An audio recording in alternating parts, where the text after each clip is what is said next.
So for those who are unaware, I'm Odwirafo, Kwesi, Nehem, Ptah, Akan, Odwirafo of Aakhuamuman Amaruka Atifi Mu, the Akwamu Nation in North America within Odwirafo, the Purified Nation, Afurakani, Afuraitkaitnit people, African Black people in the Western Hemisphere. So within Aakhuamuman, within the Akwamu Nation in North America, we have every year we have our Hoodoo Mayn, Hoodoo Nation Festival that is coming up on October 15th. So we just had, for some of you who are aware, we just had our 7-day New Year observance. We observed the New Year, which is calibrated towards the Atem, Atemet, or so-called autumn, but autumn is named after the male divinity Atem and the female divinity Atemet. The balancing point of the year, the Atem, Atemet equinox, that is our New Year's Day. That's the first balancing point of the year.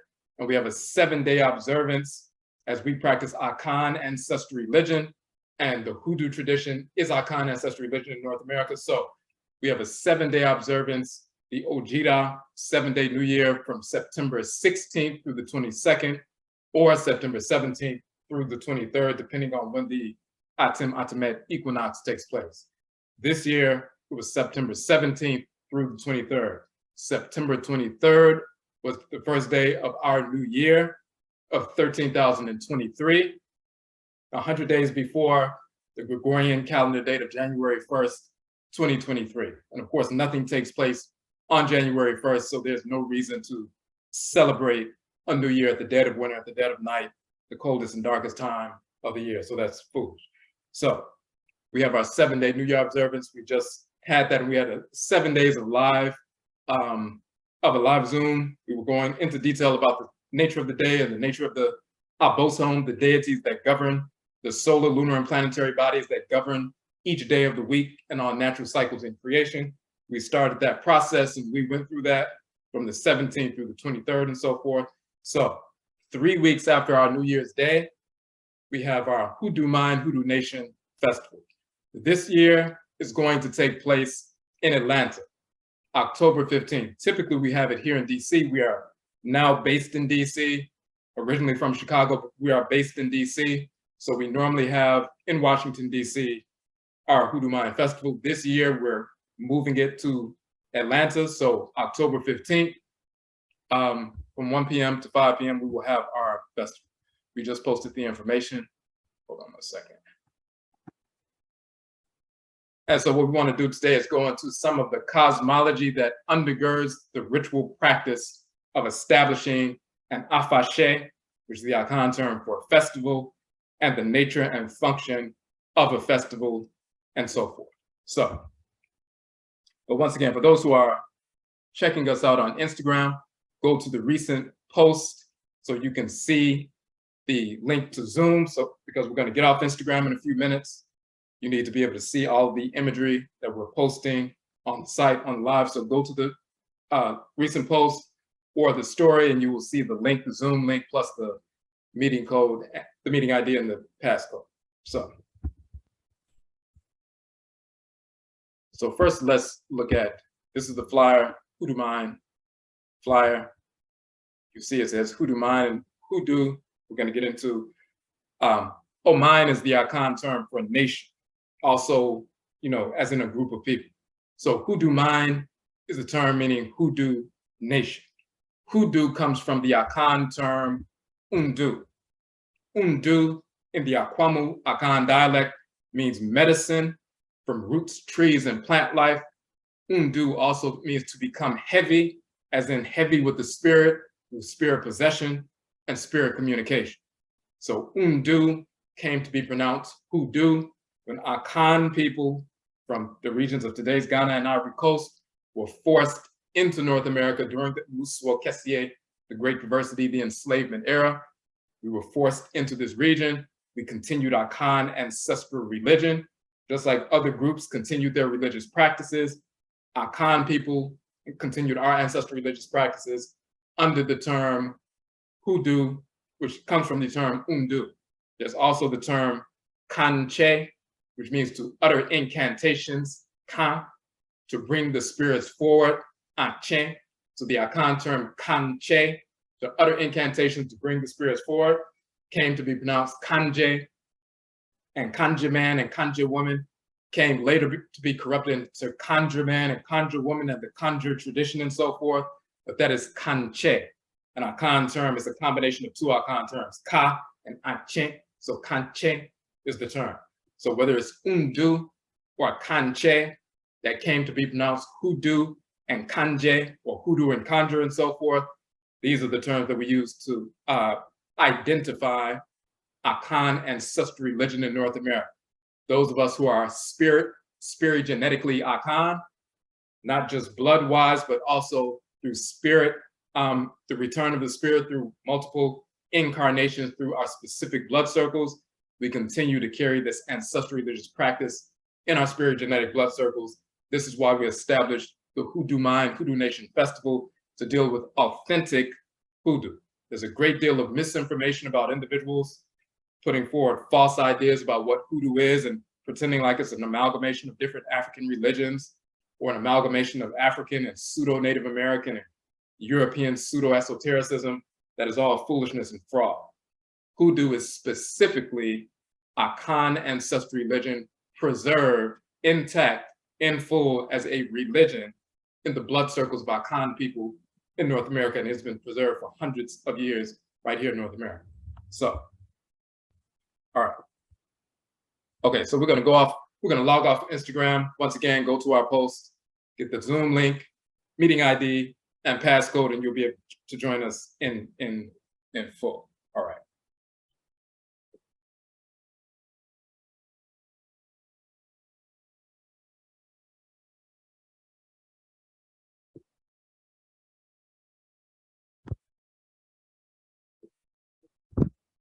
Okay. Now, so let's get into, first of all, we use the symbolism. Of course, you have the moja, which is blood. We have the ndu akuaba, which is the akuaba doll that we preserved and we were able to capture, basically, found in North America, carved in Virginia over 300 years ago. And we were able to get, access to this specific carved figure. And we have it at our shrine and so forth. So these are the Mara Mountains in the Sudan. So the reason why we utilize that imagery, we're dealing with from soil to soul, ancestral religion in the blood circle. And we did a broadcast on that a while back where we were talking about the same blood circle, the spiri-genetic blood circle from ancient Khanit, which is a title of ancient Nubia, through West Afuraitkaitnit to the ancient empire of Ghana and so forth. And some of those people who migrated from the Khanit or Khanat empire, the Nubian empire, the Nubitu empire and so forth, over 2,000 years ago, migrated west, reestablished the Khanat empire. The Khanat empire became the Akara or Ghana empire over 2,000 years ago. 1,000 years later, some of our people migrated from the Ghana empire, moved further south towards the savanna regions and forest belt, into the regions of Ivory Coast and Republic of Ghana today, reestablished Akana civilization in the forest belt. And then hundreds of years after that, some of our people were taken from that region into North, Central, South America, the Caribbean, and Europe during the Ubusuo Kessie, which means the Great Perversity, the enslavement era. And this is how our people migrated from ancient Kana, so-called Nubia, Nubites, and so forth, to West Afuraitkaitnit, West Africa, into the forest belt, and then were forced to migrate into the Western Hemisphere. This is how our Akan ancestral religion came from ancient Kana, ancient Nubia, to West Afuraitkaitnit, into the Western Hemisphere. But we have preserved this tradition in our blood circles intergenerationally and transcarnationally through successive reincarnations through Bebra, which is the Akan term for rebirth or reincarnation. So this is a celebration and a rejuvenation and repurification of our ancestral religious practices. Now, when you look on our Hoodoo Mayn, Hoodoo Nation website, you will see Nana Abena Araminta. That is the name of Harriet Tubman and so forth. She was Akan. She knew that. She knew her grandmother, Reet, was Akan, and she was enslaved and forced into enslavement. and they were Asante, and they knew that they were Asante or so-called Ashanti, which is a large Akhan subgroup and so forth. Recently, some of her descendants had DNA tests done, and they found that they are Asante, and they have a statue of Harriet Tubman, Nana Abena Araminta in Ghana and so forth, acknowledging that fact. But that's one of the reasons why we have her as a great ancestress representative of the Akhan tradition in North America. This image here is an artist's rendition of Okunfo Yao, warrior Yao, who was also called Nat Turner. Of course, he waged war against the whites in Narrow Springs, massacred many of them and so forth, dealt a death blow to the consciousness and later enslavement itself because of that great revolt and so forth. His ancestry was Akhan as well. This is why we call him Okunfo Yao. Okunfo is a term for warrior in Akhan. Yao is somebody born on Yauda or Thursday, meaning a child of the deity Yao, who is called Heru in ancient Kemet. He's also called Yao in ancient Kemet. So, and then we have Nana Kwame Afrani, who is called George Washington Carver, great medicine man and so forth, root worker, conjurer and so forth. And we get into some detail about him in our book and different broadcasts that we've done in classes and so forth. We have these two Kwakwa Dabi, which are ravens. These are the Achinebwa, or ancestral animal totems for the Asona clan, the Asona Abusia, the Asona clan in the Akhan tradition. It's important, number one, that we have that as representative of the Hoodoo tradition. Number one, we are in Washington, D.C. now. When we established the Hoodoo Hoodoo Nation Festival back in 13,016 in October, which in the Gregorian calendar was October 2015. But for us, we were already in 13,016. Just like we are in 13,023, so-called 2023, that began on September 23rd, the equinox. The Europeans have not gotten into 23 yet. They won't get into 23 until January. And of course, we don't track time based on what didn't take place 2,000 years ago. Jesus is a fictional character. Yeshua is a fictional character. So we don't track time based on fictional cartoon characters. So, but in October of 13,016, 7 years ago, Kwakwa Dabi, or the so-called ravens, sacred animal totems for the Asona clan within Akhan tradition. And we are of the Asona clan. This was the first time that ravens had nested in Washington, D.C. in 100 years. So when we established, and this was unbeknownst to us when we established the Hoodoo Nation Festival, the celebration of Akan ancestral religion preserved in the blood circles in North America. It was at the same time that this sacred animal totem of the Akhan people, the Asona clan within Akhan tradition, these sacred animal totems were sent to DC to reestablish and re-nest for the first time in 100 years. So that was an auspicious sign for us when we established this festival. The Odenchem, this is an alligator, but Odenchem is the term for crocodile, and it can also be utilized for alligator. That is the sacred Achinebwa, or animal totem for the Patra clan, the Nanabosom Afram, or the deity Afram, Patra clan in Akhan culture, as well as Bosom Pra and some others. But that's our Patra clan animal totem, and this is the reason that we utilize that. It was the Asona clan, which is a Matra clan, and the Bosom Afram Ntoro, or Patra clan, that established the Hoodoo Nation Festival. And here we have the elements, of course, of Asase, which is earth, Msio, which is water, Mframa, which is air, Oja, which is fire. And then when you look closely, the Adinkra symbols in Akhan tradition reflect, very similar to the Bakongo tradition with the Dikinga, which is the cosmogram dealing with the 4 positions of the sun. We have the same symbolism in the Adinkra symbols of the Akhan tradition that deal with the nature of the Akra, the soul, and the Sum, the spirit. And these elements that govern all aspects of life. So,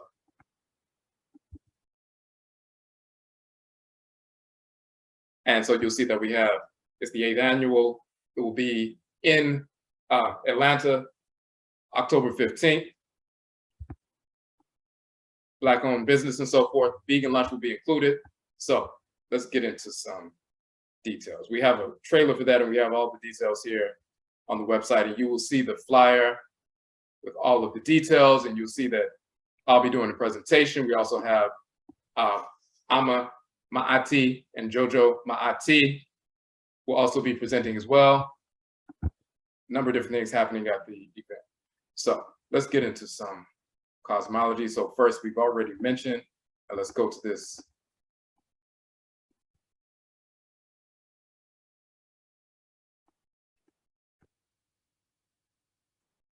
This is an article we published a while back, a few years back.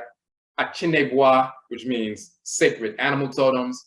We were showing the Achinebois, or the sacred animal totems, the original animal totems from ancient Kemet, from which the zodiac signs were stolen by the whites and offspring years later.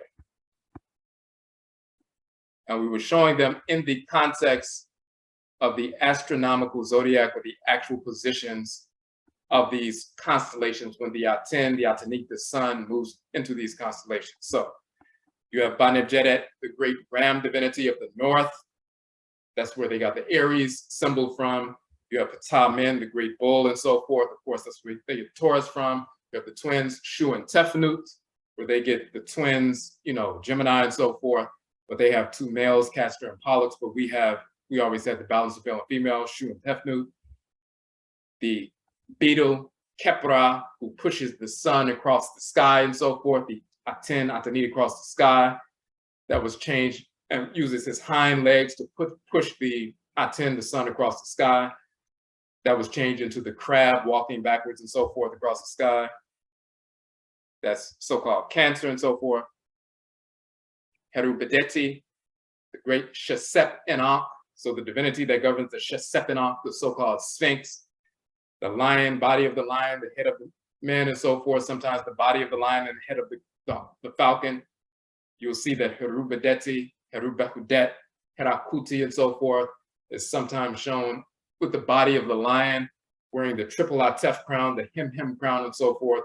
When we visit Kemet in May, when we go on our second tour, and if you would like to join us on the tour to Kemet and Kanit, Egypt and Nubia, we will be visiting the temple of Kom Ombo, and also the temple of Edfu, where you find the great sanctuary of Herubehudet, and all of the texts that you often read about and so forth.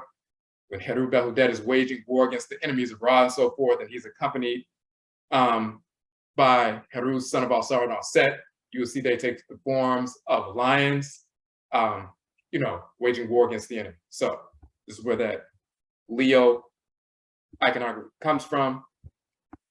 Of course, this is Alset. This particular Alset is from the temple of Seti in Abju and so-called Abydos, another temple that we visit in Kemet and so forth. Alset, the virgin, becomes Virgo amongst the Europeans. Ma'at, the female divinity of divine law and balance, who governs the scales, you know, balance and so forth, balancing the heart against the feather and so forth. You'll find they took that and corrupted it into Libra. You'll see Serket, the female scorpion divinity. You see the water scorpion on her head, and sometimes her body is in the form of a scorpion and so forth. That's where they get Scorpio from.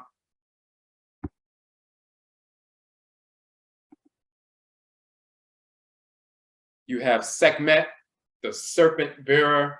This is where they get Ophiuchus, and it's the 13th sign of the zodiac. 2,000 years ago, only 12 constellations crossed the ecliptic. So there were 12 constellations. Since then, because of the precession of the equinoxes, there are 13 constellations that cross the ecliptic, and therefore there are 13 signs that the sun moves into, the Aten, Atenit, or sun moves into.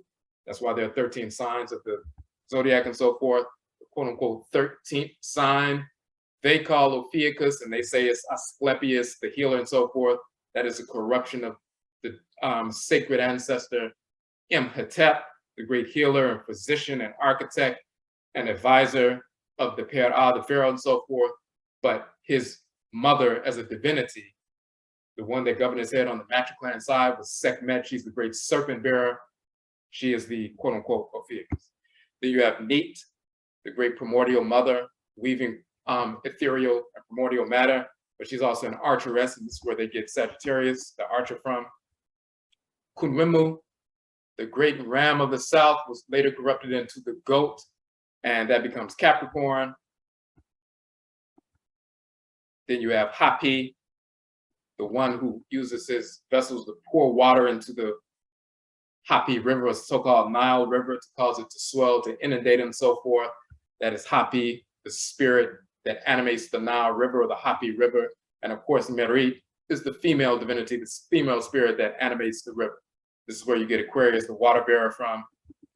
And then you have Anit and Remy, the male and female fish, who are the pilot fish of the boat of Ra. So you have two fish that swim alongside the boat of Ra. They're the pilot fish for the boat of Ra.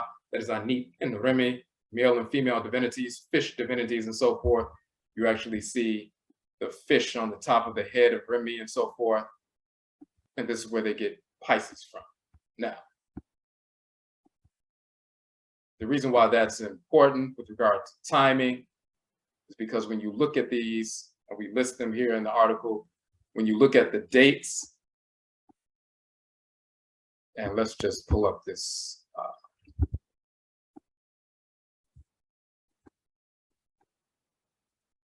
If you look at the dates, comparing the astrological, the tropical charts, as compared to the astronomical dates, you will see that there are different time frames that the sun stays in the constellation, not just 30 days each and so forth. So for example, Aries, they would say it's March 21st to April 20th. Actually, it's April 19th through May 13th. It's 25 days. You see Taurus, they would say April 21st to May 21st. The sun does not enter the constellation of Taurus or Ptah Men until May 14th, and then it's over June 19th, 37 days. You'll see 31 days, 20 days, 37 days, and so forth.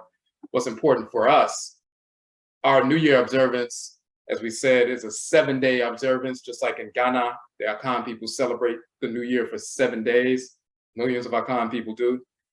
Ours is from September 17th through the 23rd, or September 16th through the 22nd, depending on when the equinox happens.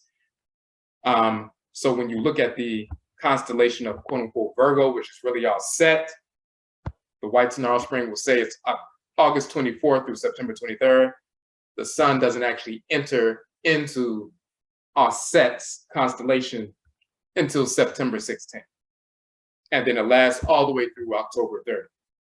So the beginning of that great 45-day cycle, a 45-day constellation, that's also the beginning of our New Year observance. And it also includes October 15th. It also includes our HOODOO MAYN Hoodoo Nation Festival.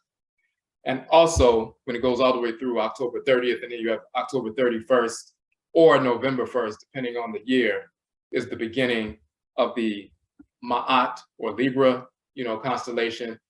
That is also, for example, in New Orleans, the Voodoo New Year, and Voodoo Queen Kalinda Laveau, who we've collaborated with on multiple occasions, including within our film, our documentary film. She has the Voodoo Conjure Fest at the end of October into November 1st, and that is the Voodoo New Year, just like we have the HOODOO MAYN Festival in the mid-October and so forth. So we have our HOODOO MAYN Festival mid-October. She has her Voodoo Conjure Fest at the end of October, leading into November 1st, which is the Voodoo New Year. So both of us, we have the Hoodoo New Year, which is in September. She has the Voodoo New Year, which is in, at the end of October into November and so forth. So within this 45-day cycle from September 16th through October 31st, or September 17th through November 1st, we have the Hoodoo New Year and the Voodoo New Year, the HOODOO MAYN Festival, and then she has the Voodoo Conjure Fest. And we actually started at the same time. She started 7 years ago in October. We started 7 years ago in October. We didn't know each other at the time, but we started at the same time. So, and just to cap that off, you will see that depending on the year, either September 17th or September 16th, depending on if it's a leap year and so forth. September 17th, the sun enters the constellation on Set, Virgo, 174.15 degrees and so forth. So this is the beginning of that time. We track time based on actual astronomical cycles, not the fraudulent European calendar. Now,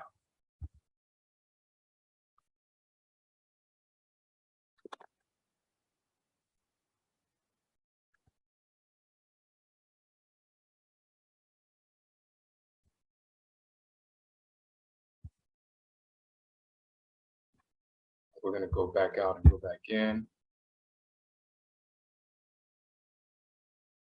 One of our publications is Hoodoo People, Afurakani, Afuraitkaitnit, Africans in North America, Akhan, custodians of Hoodoo from ancient Hoodoo Undunu land, which is Kanit Nubi. So in this book, we lay out a number of different things, true historically and linguistically. But let's just start very quickly. When you look at the term do in the Akwamu dialect, Duru in the Asante dialect, it's talking about powder, medicine, drug, and so forth, dealing with medicine. Plural, undu, undu. Now, when it says Akwamu dialect, do, the Asante dialect, duru. So Asante is a sub-Akan group. The Akwamu is an Akan group as well. Akan is a great ethnic group. There's over 22 million Akan people in Afuraitkaitnit. One of the largest Akan groups is the Asante Akan people. Another large group is the Akwamu Akan people. We happen to be Akwamu within that group and so forth. But in the Asante Akan dialect, the term is duru, plural, nduru. In the Akwamu dialect, as you can see, it says plural. The N is the prefix to make it plural. Do, singular, undu, plural. Undu meaning medicine, specifically from root trees, plant life. In ancient Kamit, this term, U, it's not U10, it's really UTN. They didn't know the pronunciation, so they stuck an E in between the consonants to facilitate pronunciation when they were writing. But this is not the U10 term, it's actually Utun or Udun. And when we go through the piece, the same word spelled with the UTN, which is really Utun, Utun, is the same word for a kind of tree. In Akan, you have do, singular, plural, undu, meaning medicine, but then you have dua, to plant, edua, plural, undua, plant, tree, shrub, and so forth. So the same word for medicine, undu, you have the word undua, which means plant, tree, shrub, stem, or stalk, and so forth. In ancient Kamit, the same word for medicine, undun, is also the same word for a kind of tree, undun.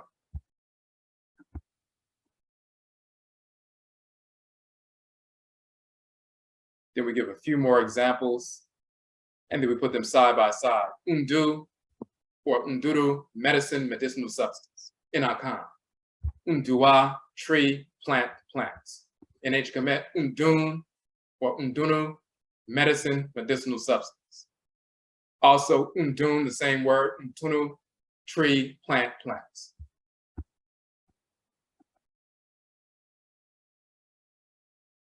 In Akan culture, those who use the undua, the trees, plants, sticks, roots, to make undu. So the medicine undu comes from the undua, undria, the plant life and so forth. There are two important titles, the Odun Sin and Odun Sini. That's one of the people who engage in the ritual practice of making medicine. A native physician, medicine man, and then they'll say charmer, sorcerer, and so forth. Odun Sini or Odun Sinifo, one of the group of people fo who engage the Odun Sin process. Then you have the Odu Yefo. Ye means to make or to do. Undu means the medicine and so forth. So to make or to do, the undu, the medicine. Unsin means the stump of a tree and so forth. that part of the tree that they utilize to make medicine and bark boiled and so forth. So the Odun Sinifo is a physician. The Odwirafo is also a physician, but also a conjurer and so forth. As you see, we have titles of individuals who are engaged in using medicine, Undu, from plant life, Undua, roots, trees, plants. These are root workers. Odun Sinifo is a root worker. Odwirafo is also a root worker. But we also have the term Undu, which means medicine from roots, trees, plant life. You also have the term Duru, that's in the Asante dialect. Du, as you can see right here, in the Akwamu dialect. Heavy, weighty, ponderous, heaviness, weight. It means heaviness, inclusive of being heavy with the spirit through spirit possession and spirit communication. When the spirit comes down on somebody and they become heavy with the spirit because the spirit is riding them and so forth, spirit possession, that's Undu. Unduru in Asante, Undu in Akwamu. So the same word meaning medicine from roots, trees, plant life, meaning root work and so forth, Undu, is the same word, Undu, meaning to become heavy with the spirit through spirit possession, spirit communication. And then you look in ancient Kamit, the same word, Uten, which is really Untun, meaning medicine, and Untun, meaning trees. The same word, Untun, means to be heavy or weight. We make the comparison showing that we are using the same terminology. You notice in this entry, it says, it's really, the chick right here is the U sound, the U sound. This little symbol is a loaf of bread, which is the T sound. And then the wavy line, the wavy watery sound in the Medutu and the hieroglyphs is the N sound. That's really U, T, N.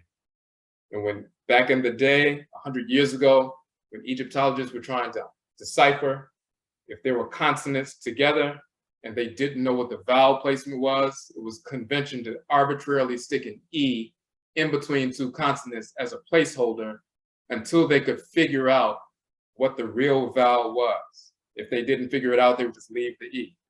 Today, Egyptologists don't do that. They just leave it all consonants. They would just put UTN or just TN and so forth.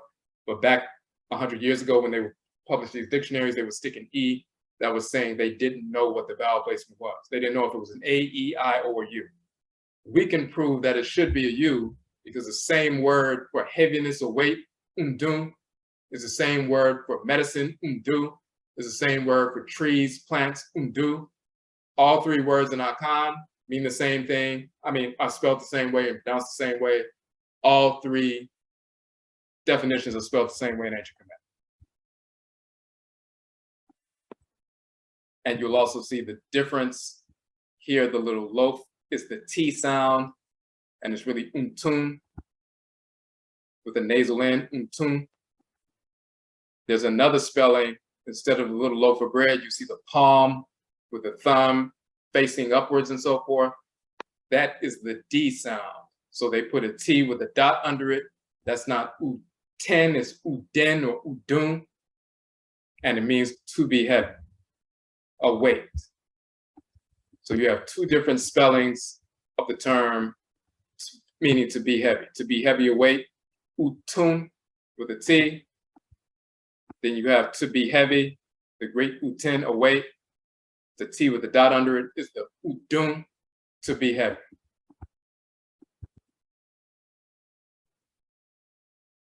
And so now when we make the comparison, Undu, medicine, medicinal substance.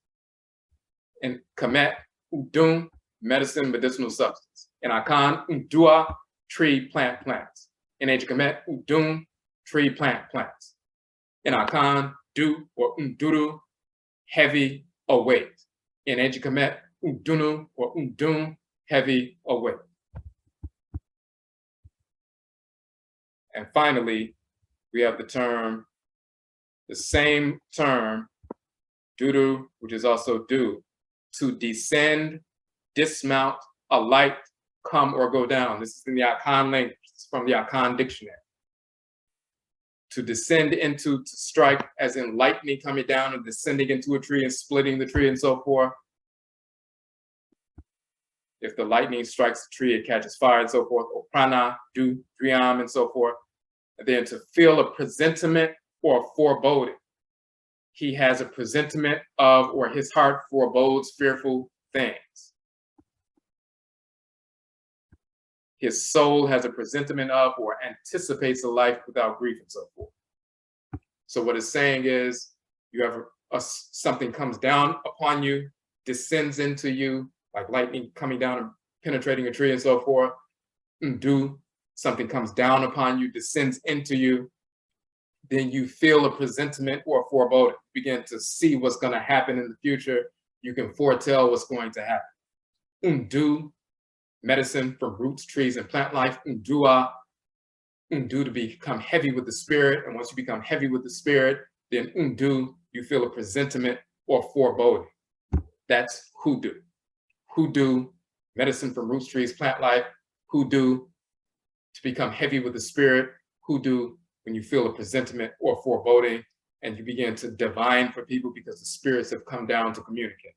Spirit possession and spirit communication is the central component of all ancestral religion. In the Akhan tradition, we call that do, now pronounced hoodoo in North America. And so then we give a number of different linguistic pieces and so forth. And you also have the fact that another spelling, and of course the T with the dot under it is the D sound, so that's udu, a table or altar for offerings. Udu, the offerings of meat and drink, which was set on the altar, talking about giving offerings to a deity.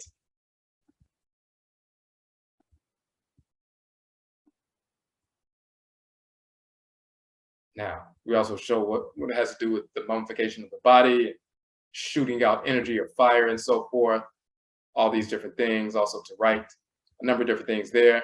But you'll see right here the dunu, when offering. This is from the papyrus, so-called papyrus Bulak number 4, but the instruction of Ani, about 3,500 years ago. The translation is, when making ritual offerings to the Yabosom, to the divinity, you are invoking, guard against offering that which the deity detests. You make proper offerings to the divinity. When you make food offerings or whatever you give, place on the shrine of the divinity so that energy can be released and it provokes the energy of the spirit and so forth. So your spiritual energy can be replenished by that divinity. Give the divinity what is sacred to the divinity. Guard against making an offering that the divinity abominates. But when they say, when offering to your deity, the offering, the word for offering is undunu, the Asante dialect, undu, in the Akwamu dialect, when giving your undunu, meaning giving your offering, giving your hoodoo, guard against that which the deity abominates. And then there's another piece that we want to show, which is very important. It says, the deity, the Abosom, detests too much idle speaking in its shrine. Make your prayers, invocations with a heart which is loving or lawful, whose invocations are internal and not boastful. The Abosom, the divinity, will attend to the work you are doing ritually, hear that which you have inquired about, and accept your offerings. That is the translation. That's the instruction. And let's just show where this is at. All right. So it says the sanctuary, the kanu, the sanctuary of the Ntoro, the deity. Betu detests he this, or he detests too much speaking. Sehebu, make your senemihu, your prayers or invocations.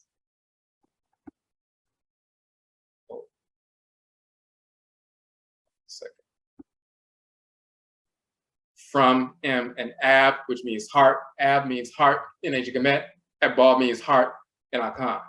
Your Ab, which is Medit, which is loving, being invocations, it's all concealed. So you make your prayers and invocations with a loving heart that are internal.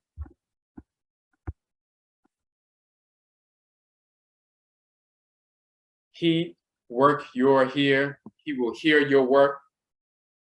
That which said you will accept offerings, and this is the way it's written out, but then of course, when you speak in English, you put it in the proper context.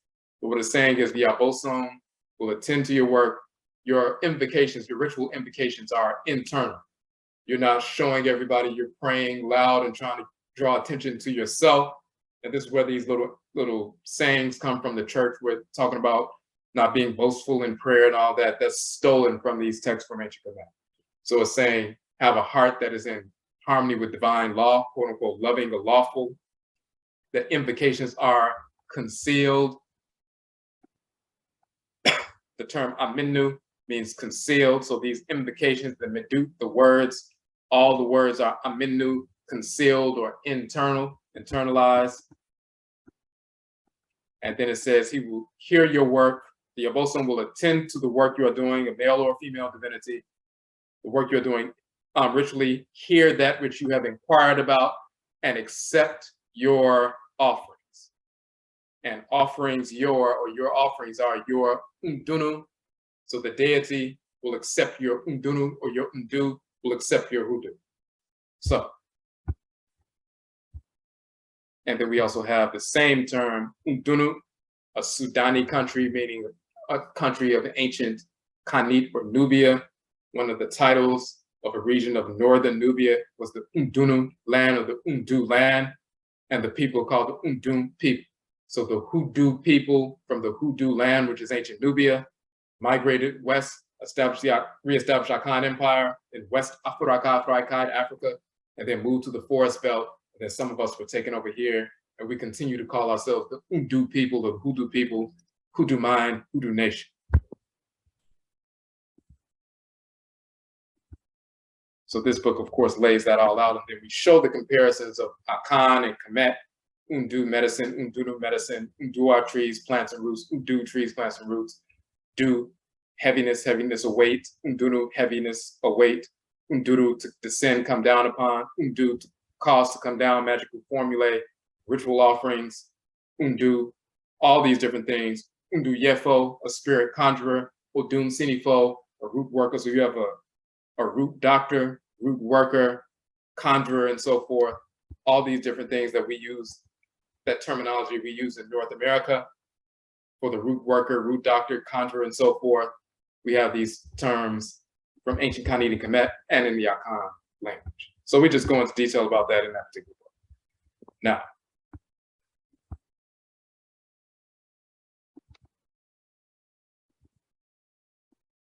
so now we want to talk about why we have a festival.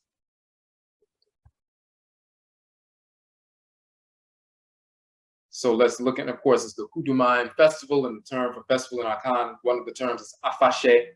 So why do we have an afashe, a festival? In ancient Kemet, this symbol is the symbol called HEB, and that is the term for festival. So you will see feast, festival, panegyric, and so forth, the term HEB, and you will see this is a little pavilion with a pillar, and there very often you have the two thrones inside the pavilion sitting there and so forth, but this is a pavilion, and then this basket is the neb, a basket that represents all things and so forth. So you'll see the term HEB, meaning festival. This is the actual medut. And then another version of that. There are actually three versions of the HEB symbol in this particular .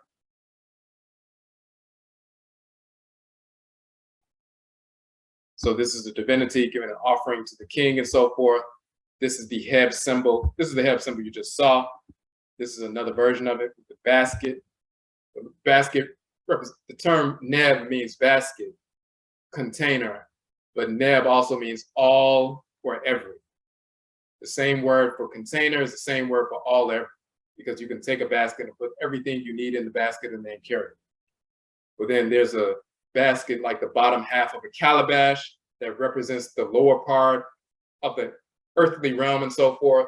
And then the upper half of the calabash is the heavenly realm, and that represents the entire universe. But the bottom half, where we are on earth and so forth, and everything exists within that great basket of earth and so forth. In that context, meaning, you have the canopy, surrounding the earth and so forth, the atmosphere, but then you have the earth itself, which is like a container. So that represents all or everything that's taking place. And then you have the pavilion.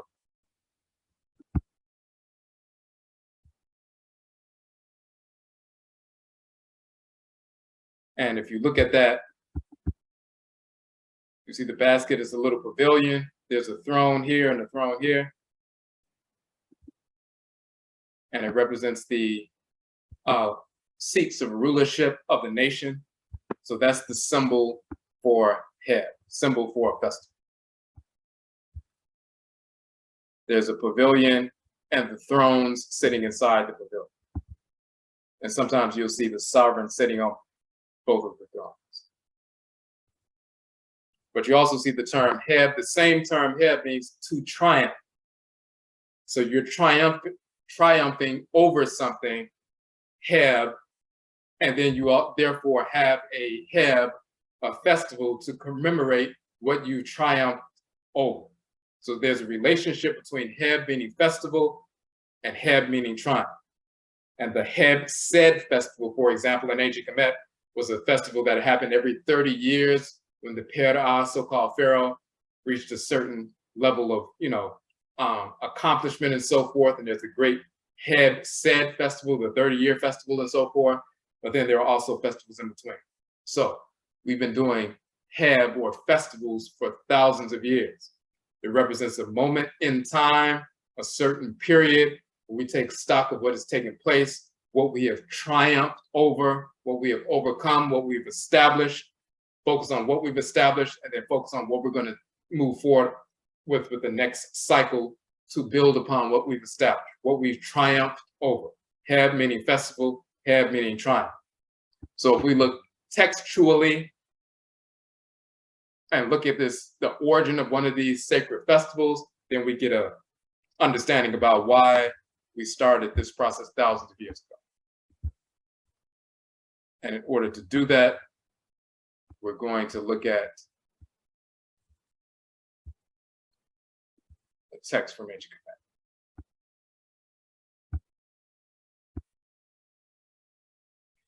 So this is the book of Coming Forth by Day, misnomer Book of the Dead and so forth. And in chapter 17,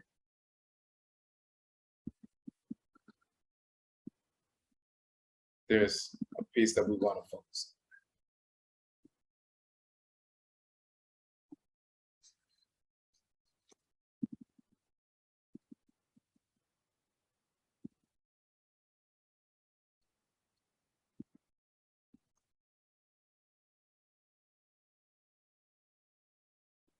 So there's a section when they're talking about the deity Atem as well as Ra, because they work together and so forth.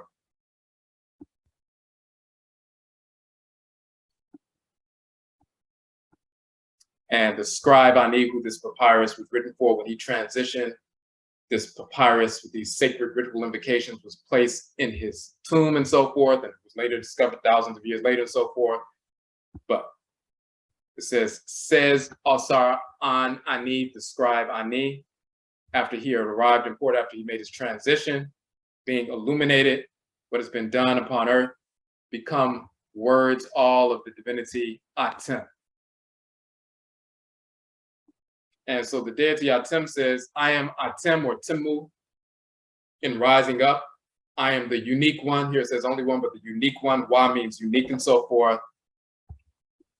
The deity says, I came into being within Nu, which is the primordial energy of being within the black substance of space and so forth. Atem is the one who completes creation. Ra and Right are the creator and creatress. They're the divine living energy that animates all things. Atem takes that energy and completes or concretizes creation concretizing that divine energy. So Atem works in concert with Ra and Ra'et. There's Atem and Atemet, the male and female divinities. They concretize what Ra and Ra'et give life to. So, but Atem is saying he came into existence within the primordial energy of creation. I am Ra in his rising in the beginning. Ru this has he. Then the text says, who then is he? It says Ra, it is in the beginning when he rose in Henensu as a sovereign or a king and rising up. Before the pillars of Shu came into existence, he was upon, and it says Afher. Hold on a second.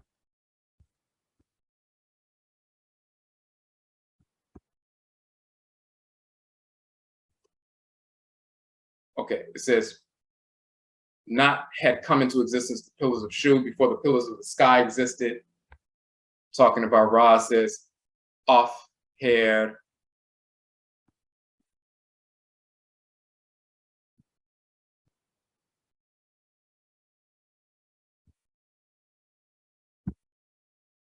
Afuraitkaitnit, which is the original term, Afuraitkaitnit, and so forth. We go into detail about that in our book. But it says, he was on the height, the highland within the region of Kemen. Then it says, Anuk Ntoroa, I am the great God who came into existence by himself within Nu, who created his name, Pa'ut Ntoru as Ntoro.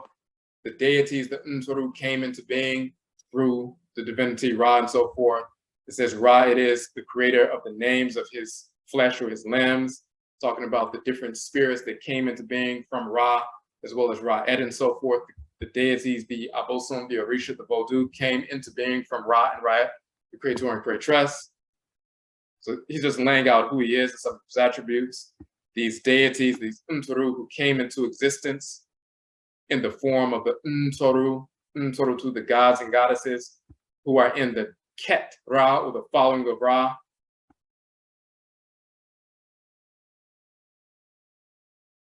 Then Atem is speaking. Atem it is who is in his Aten, who is in his disk.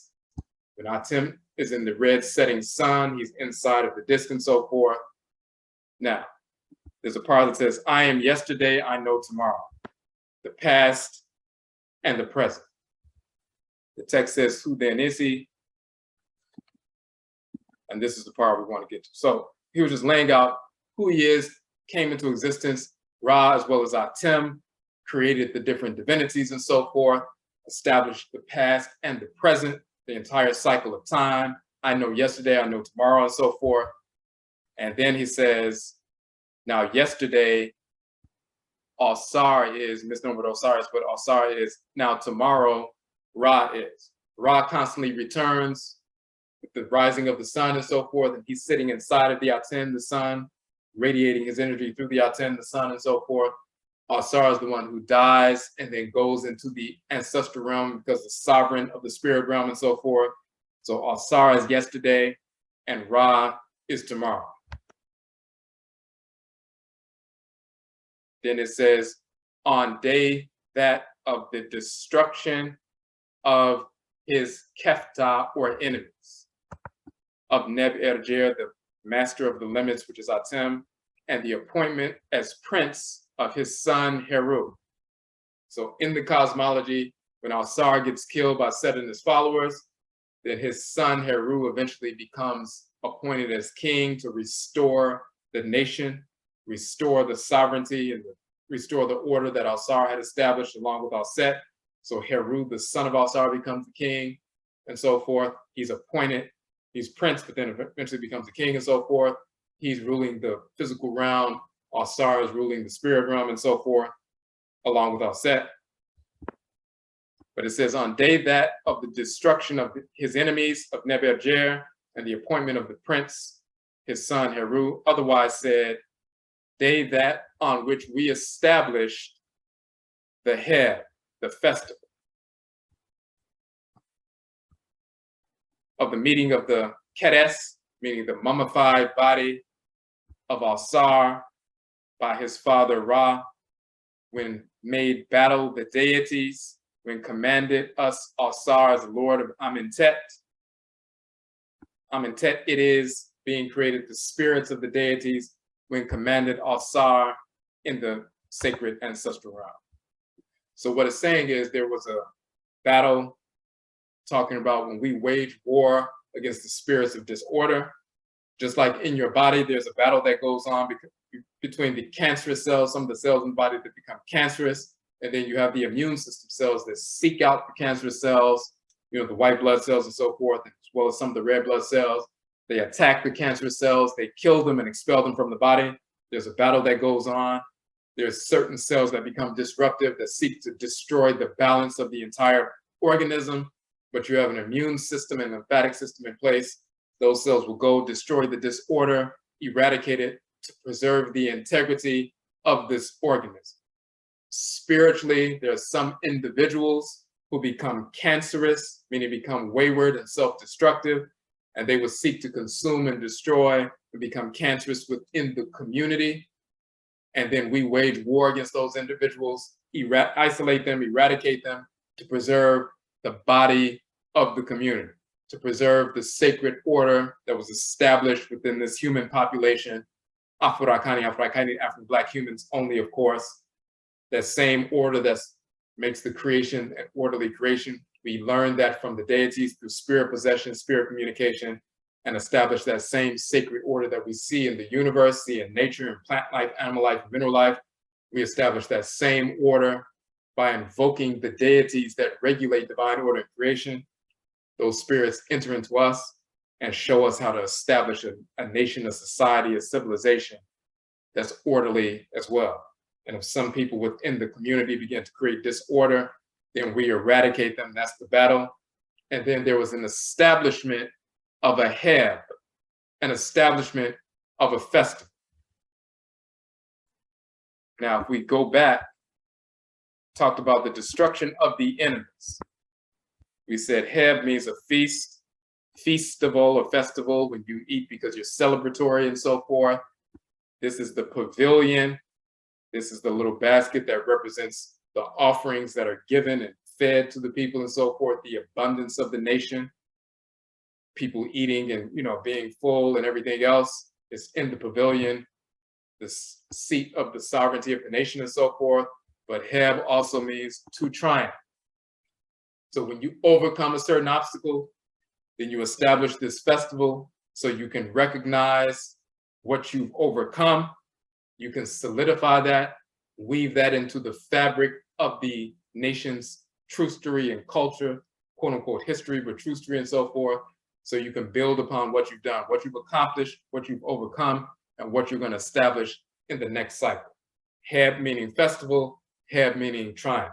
And it was established thousands of years ago when you look at this cosmology of the deities. When the spirits of disorder sought to disrupt the order of creation, then Asar commanded that certain deities come forward, eradicate the spirits of disorder. The same thing happens when we see individuals in the community, whether they're rapists or murderers or child molesters, our enemies, the whites and their offspring. We're commanded and directed, guided by the Abosom, the deities, and our Nsamanfo, the ancestral spirits, to go forward and eradicate our enemies, to restore order to our communities, reestablish nation building, you know, in a harmonious fashion. So that's the nation or nature of the HEB, the nature of the festival. It came out of the cosmology of the deities, but it was rooted in triumph, the destruction of the enemies of Asar and Ra and so forth, and the restoration of order. When Heru was placed or appointed as prince, as ruler, Asar is ruling the, you know, spirit realm and so forth. Heru is ruling the upper realm, the physical realm and so forth, the realm of the seen. Asar is the realm of the unseen, along with Aset and so forth. We also have Heru and Het Heru ruling, you know, the world of the seen and so forth. Because of the triumph, then they established a festival to acknowledge that triumph and weave that into the culture. So we've done the same thing. We've always done that for thousands of years. We're doing the same thing now.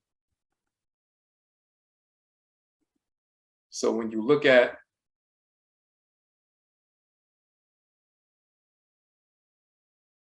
the Hoodoo Mayn Festival, and we talk about triumph, acknowledging the triumph of our culture and so forth. If you look at, let me just scroll up real quick. You look at Okufo Yao Nat Turner. He was a child of Heru and so forth, child of Nana Yao, born on Yao Dao Thursday and so forth. Because of his triumph that forced the whites in their offspring to reorganize and so forth, it forced our people, who some had become complacent and so forth, to take up arms and begin waging war against the enslavers, freeing themselves from enslavement, establishing independent sovereign states away from the plantations and so forth.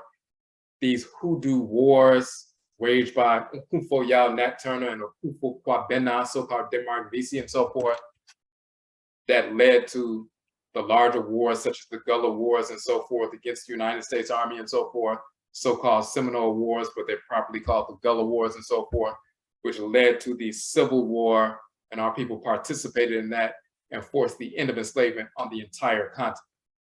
We weren't like people in the islands and so forth who had to simply liberate that small space. We had to liberate the entire continent of North America from that enslavement process, that enslavement, crime. So we had to go through a series of, wars to force that to come to an end, which we did. So that was a triumph. You look at Nana Abena Aramita, yes, the Underground Railroad and so forth, but she's also the first woman to lead a regiment during the Civil War and so forth, led a regiment of soldiers into the region near Edisto Island in South Carolina, where we have our Hapi Merit retreat, and we visit the Harriet Tubman Bridge there, and that sacred, river, the Combahee River, where they had the Combahee River Raid, and she freed over 700 Afuraitkaitnit people who were enslaved that night. So she led an armed regiment into the enemy lines, the Confederacy and so forth, to free our people from enslavement. So we're talking about triumph and so forth. And then you have Nana Kwame Afrani, triumphed with medicine, with chemistry and so forth, transforming with sweet potatoes and peanuts and different products, hundreds of products that saved the lives of thousands and thousands of people and so forth. He's honored all around the world for the technological advances. And he would talk about how he would go into nature every morning, early in the morning, like 4 and so forth, listen to the plant life, listen to the mineral life and so forth, communicate with the spirits of plant life and mineral life, and then go into the laboratory and create what he was directed to create. So because of these triumphs, hoodoo, as well as juju and voodoo and wanga and grigri and gola and kisi and so forth, gullah and geechee and so forth, because of those who practice ancestral religion, we were focused, we were guided and empowered by the ancestral spirits and the deities to wage war against the whites and offspring, massacre them, establish independent sovereign states, force the end of enslavement. We weren't turning the other cheek and just embracing our enemies and so forth. We were guided through our ancestral religion to kill our enemies, eradicate our enemies, and force the end of enslavement. And that's exactly what took place. It is because of people maintaining ancestral religion, inclusive of hoodoo, that we were free, that we freed ourselves. And then after that process, then we established independent Black towns. So then you had this independent Black town movement for the next number of decades, where we were establishing hundreds of independent Black towns, those who were still focused on ancestral religious practice and values. We established independent Black towns. A few of them still exist right now that are over 100 years old. But then those who were brainwashed and wanted to embrace white culture and integration and so forth, and went along like with the NAACP and things like that, they sought for the next 100 years to be embraced by our enemies, the whites and our offspring, to seek to integrate with them as opposed to separate from them and establish something independent. We are descended from those who established independence, and we're moving in that direction. Those who want to continue to move in the direction of integration, they're still suffering and begging our enemies for inclusiveness to this day. And they're also including the perversity of white insane culture like dissexuality, homosexuality, and all kinds of drug use and all kinds of self-destructive things. When you seek to integrate with the spirit of disorder, every kind of deviant behavior and self-destructive practice, behavior, culture, you're seeking to integrate with that as well. They're still getting on their knees praying to a fictional cartoon character deity who doesn't exist, a white divinity, or this Jesus or Allah or Yahweh or Buddha, Brahman, whatever it is. As long as you're enslaved mentally, you will stay enslaved. Those who practice ancestral religion move forward in a different capacity and saw freedom and independence and sovereignty on their own land in their lifetimes. During enslavement, escape from the plantations, established independence that lasted for generations. After the enslavement was over, because we forced enslavement to be over, then those people established independent sovereign towns and lived independently for generations. Compare that to the people who stayed on the plantations, hoping that Massa would treat them nicer if they were nice to Massa or obedient. And then when slavery was over, seeking to integrate into white society and still begging for inclusion today. There were people who freed themselves in their lifetimes and lived free in their lifetimes. And then you have people who never lived free and are still begging for freedom to this day.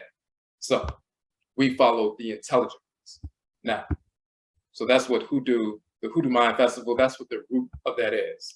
It's an ancient practice of establishing a time period, a ritual time period that recognizes our triumphs, HEB, through the capacity of a festival, HEB, so we can re-energize ourselves, rejuvenate, edify ourselves, and move forward with a clear focus.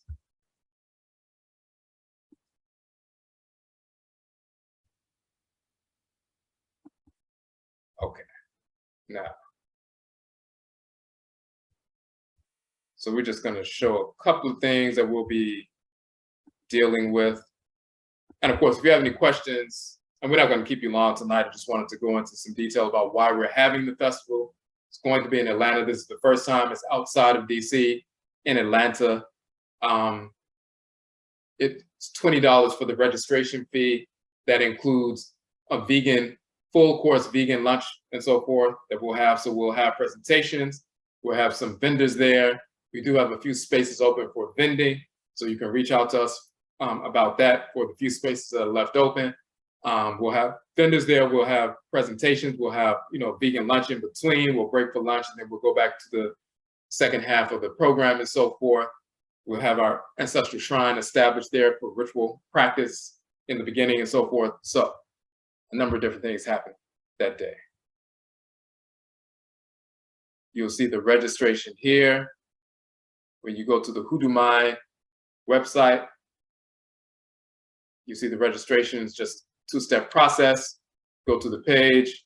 You can purchase your tickets. Of course, it's only open to Afurakani, Afuraitkaitnit people, African Black people, as all of our events, our 3 annual conferences, as well as our trip to Kamit, as well as our Happy retreat in February, the trip to Kamit in May, as well as the Hoodoo Mayn Festival, which is a celebration of Akan Ancestral Religion specifically in October, the HOODOO Conference, which is a celebration of the various expressions of ancestral religion we've preserved in our blood circles in North America, like Hoodoo, which is Akhan, Juju, which is Yoruba, Voodoo, which is Eve, Wanga, which is Ovambo, Gengan, which is Fang, Gullah and Geechee, which is from the Gola and Kisi people in West Afuraitkaitnit and so forth, Grigri, which is Mende. The various traditions that we have preserved in our blood circles, those are the different traditions that we address and examine in the HOODOO Conference in March around the spring equinox. But in October, we specifically focus on Hoodoo, which is Akan Ancestral Religion, first and foremost, because we are Akhan. But of course, there's misinformation being propagated about Hoodoo. We're going to clear all that misinformation up. So, but all of our events, only Afuraitkaitnit people, African Black people are allowed. So you have to register. There are no tickets sold at the door. You must pre-register. You simply go to the site. The first step is to purchase tickets, which you simply do that via the PayPal buttons and so forth. Or if you don't have PayPal, you can use a debit card, credit card, or Cash App and so forth.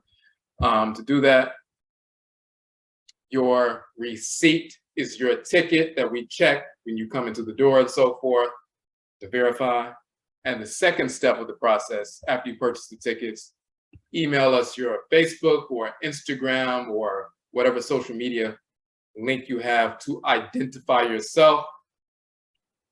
People must identify themselves. We only allow Afurakani, Afuraitkaitnit people, African Black people in the facility, in the venue, and so forth. So the ticket shows that you made the purchase, but sending us your social media and so forth, you identify yourself so we know who's coming through. So we always do that. When people are serious about culture, they have those kinds of mechanisms in place because you're not going to allow non-Black people in the space. Some people are not serious about culture, they'll just let anybody show up.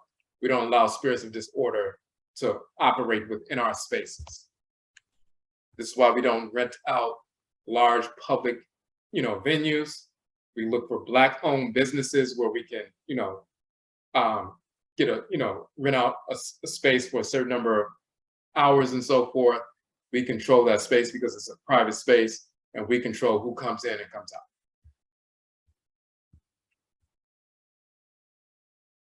Okay. When you go to the page, you will also see, second.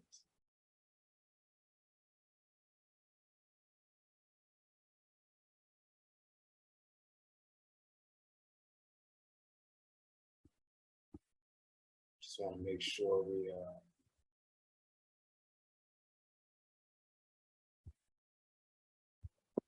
okay, so this is the flyer. We just posted the entire flyer on the page, and you'll see the information that we're dealing with, the presentations that will be done. I'll be doing a presentation dealing with Hoodoo Gyaasedan, the etymology and cosmology of Hoodoo ritual in North America. So the various terms, we already talked about Hoodoo or Undo, the Akhan term Undo. We talked about the Akhan term Kanche, which becomes Kanje or Kanja. The term Moja in Akhan, which became Moja and Mojo. Eja and Ejapade, which became Ja and Jackball. Hinteen, which is the Akhan term, which became Hint or Haint, the Haint spirit. Jo, which is the term for wailing, ritual wailing, so forth, became Shout or Shout, like ring shouting. The Gofa, doctor with the Gofa dust, comes from the Kumfo or Kumfwa, priest or priestess and so forth, that became the Gofa doctor or the Gofa priest or priestess. Jama Kakaru became Johnny Conqueror or High John the Conqueror root and so forth. All of these are Akhan terms. All of them are connected to Akhan cosmology. They cannot be understood outside of Akhan language and cosmology. So when people talk about High John the Conqueror and trying to say he was a myth or he came from the Congo or trying to make up different stories, we know exactly who Jama Kakaru is, where he came from. He was a Masako Hini, a lieutenant to the Akwamu Hini, the Akwamu king. He was enslaved. We know the date that he was enslaved, when he was taken. There are records in Ghana on the ship that he was taken, how many people were taken with him, men, women, and children. When he arrived on St. Thomas Island, and the people who were still alive, men, women, and children, are listed on the manifest for the ship and so forth.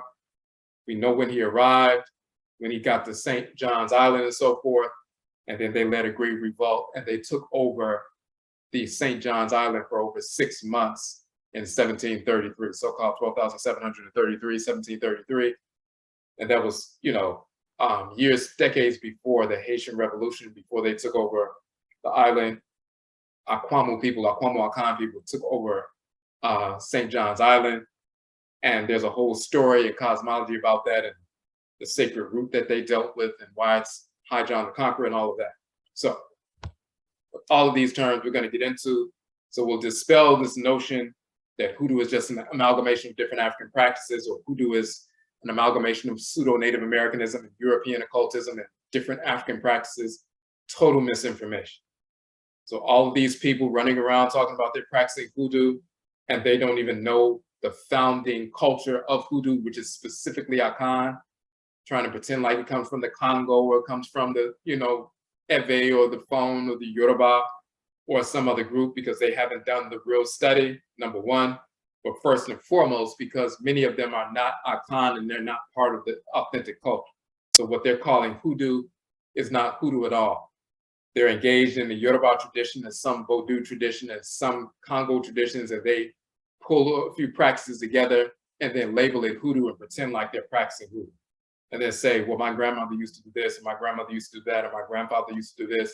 And they'll just sprinkle a few things around and say they're practicing hoodoo, and they're not. They're sprinkling different European pseudo-esoteric practices. They're throwing European astrology in there and so forth.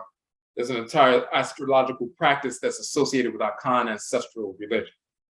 They'll talk about there are no deities in the hoodoo tradition, that we just deal with ancestral spirits.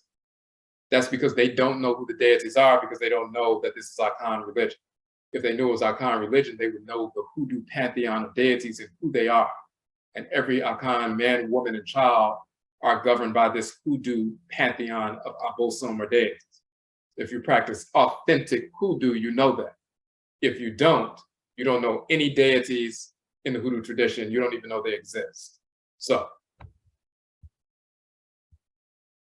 because we're practicing authentic hoodoo, we brought this festival forward. So we'll be going into detail about that. And then we'll have Osumfo Ama Ma'ati and Odwirafo Jojo Ma'ati, husband and wife team and so forth.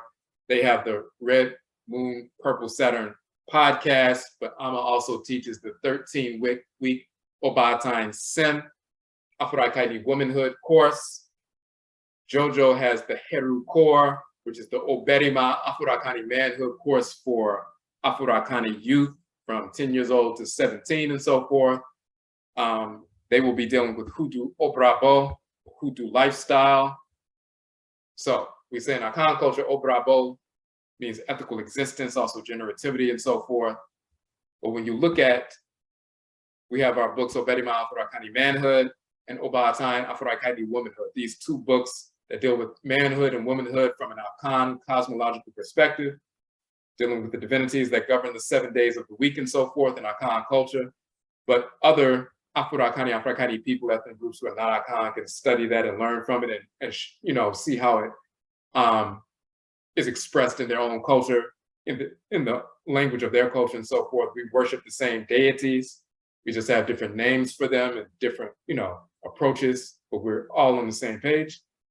So, but when you deal with manhood and womanhood, Oberima Sem, Obatine Sem, that's the foundation for strong relationships. If you're dealing with, ancestrally guided manhood and womanhood rooted in divine order, when you are fully developed as an Afurakani man, fully developed as an Afuraitkaitnit woman, and you have the proper values that govern you as Afurakani man, Afuraitkaitnit woman, then you can come together, have children that are raised up in that sacred order and so forth, and practice ancestral tradition.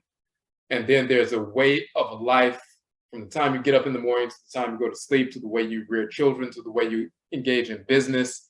Every aspect of life is governed by the abosom that governs the head, the deity that governs the head, the deities of the patriclan and matriclan, and how we work together harmoniously as individuals as well as a collective to order every aspect of our lives rooted in divine order. And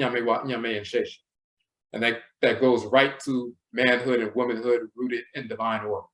So they're going to talk about that and this notion of Hoodoo Obrabo, or ethical existence, or a lifestyle of ethical existence.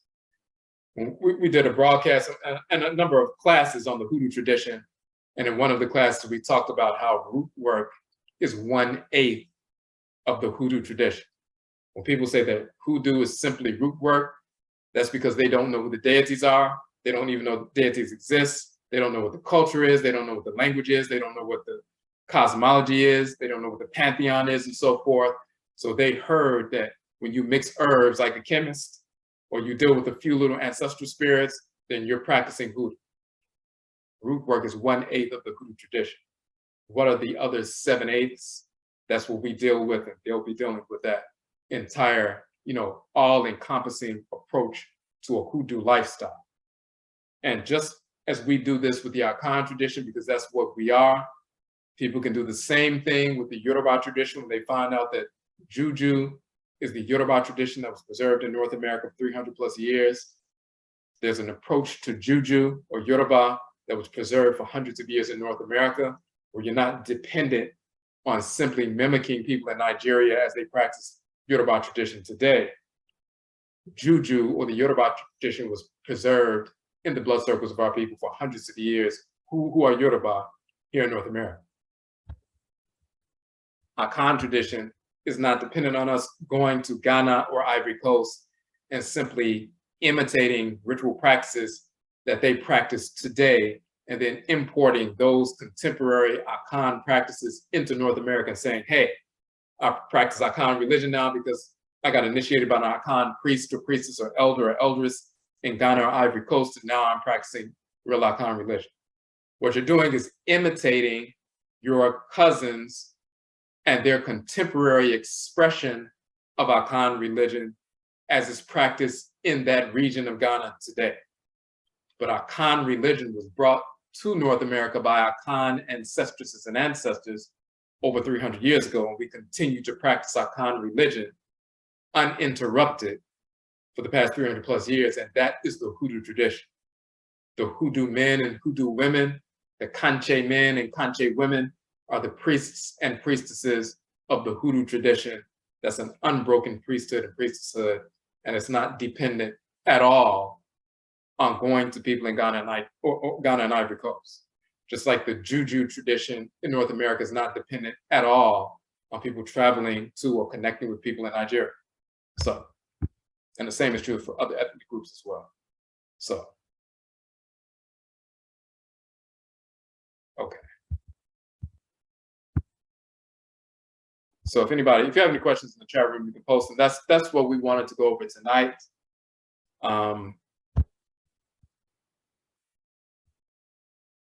Just a couple other things we can post up, but that's the information we want to share with you tonight. If you have any questions about the upcoming event, just let us, post it in the chat room. And while you're checking that out, in November, we have our first annual Kanche, which is Conjure Film Festival, here in Washington, D.C., November 26th. We'll be premiering our new documentary film, Hoodoo Akan Ancestral Religion in North America. We also have our film, Amaruka Atifi Mu, which is an award-winning documentary, African-American Ancestral Divination, that we released a few years ago. We're also gonna show some films from other filmmakers in the Conjure tradition, the Kanche tradition, and so forth. So this is our first annual film festival, Kanche, and tickets are on sale now. You can go to the kanchefilms.com website and purchase your tickets. November 26th, which happens to be the weekend where they're having the whole Thanksgiving nonsense, but it's on Saturday during the day. During that weekend, most people are off work and so forth, out of school, coming home from college and so forth. So that particular Saturday during the day, we're going to have our Kanche Conjure Film Festival. So you can come out with us. There'll be vendors, there'll be different films and so forth, and presentations and so forth, and the people who produce the film speaking and so forth. So all of that is happening November 26th. And the final thing is, as we mentioned earlier in the session, we are returning to Kamit May 23rd through the 31st. Our Adikat Cosmology of Creation tour to Kamit, Egypt and Nubia. So we're visiting 12 cities from northern Kamit all the way through southern Kamit and into Kanit, into Nubia. We just came back, back in May, we did this tour and so forth, took a number of people with us, and you will see that we have posted all of these videos. You see here, these 13 videos. Our footage, most of the footage is from this recent trip that we took to Kamit and so forth, in different temples, different cities, and you'll see some of the things that we were experiencing and so forth, the temples, the tombs, the Meru, the pyramids and so forth, on the Hapi River, the Nile River. So cruises and everything is included, vegan meal options and so forth. So all the details are there. If you would like to accompany us on this tour, you can have a deposit to preserve your spot. We have some spaces left open. All the details are on the page, and you'll see that here. We'll be doing a live on that as well soon. All the details are there. That's the Adikat Cosmology of Creation Tour. And when you look on our social media page, if you look on our website and everything else, you'll see, and our YouTube page, you'll see that we posted all these different videos on Facebook, on Instagram, on YouTube, of course, so you can get some, get an idea of what's taking place. All right. Okay, so we're going to go ahead and end it here. We are going to save this live, and then we're going to upload it. So if you want to review it once again, or if you missed a portion of it earlier, if you want to share it with anybody, we will post it to our YouTube page. And actually, one other piece, post this up.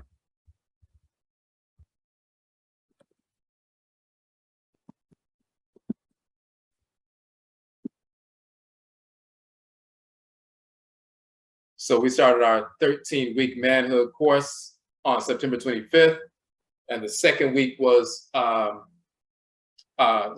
this past Sunday. So every Sunday morning, we'll see that morning, Sunday morning, from 10 o'clock to 11:30, we have our session.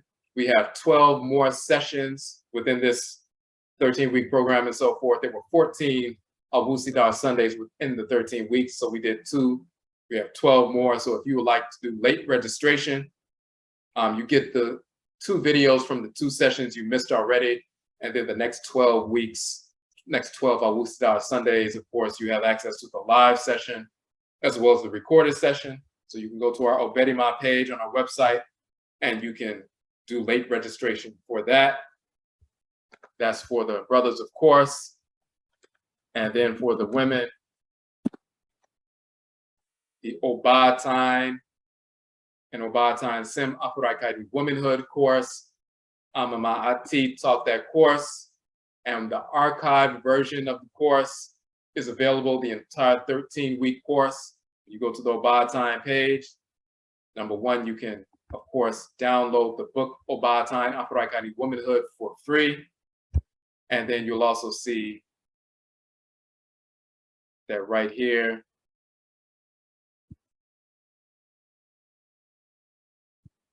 when you scroll down, you can see that right here, you can purchase the entire 13-week course right here. It's 50% off, $44 for the entire 13-week course. Download the free book. And then there are other downloads that Amma talks about in different books that you access, inclusive of the Womanhood book, but there are a number of other books as well that are gone over, and a number of different things talked about in that 13-week intensive Obatine Afuraitkaitnit Womanhood course. So that is available right now.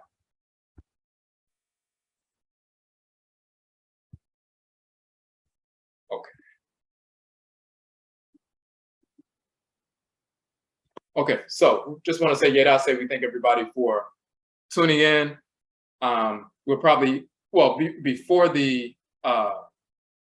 festival, we're most likely going to do one more live, just as an update and so forth, probably next week and so forth, but we'll let everybody know. But this will be posted soon. If you have any questions, of course, just hit us up on kwesiakhan@gmail.com or Odwirafo on Instagram, Kwesi Akhan, or Odwirafo on Facebook, Odwirafo on YouTube. And then we also need to show, let me just show this, the other social media platform.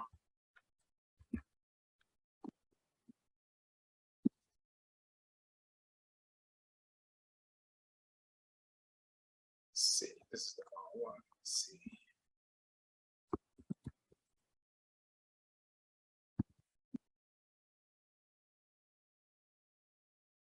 Okay, so Fanbase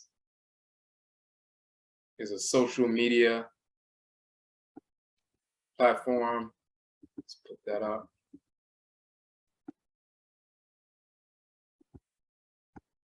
Okay, so Fanbase is a social media platform.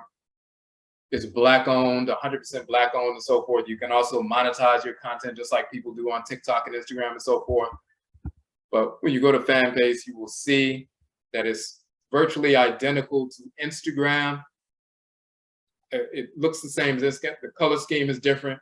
As you can see, the purple instead of the red and everything.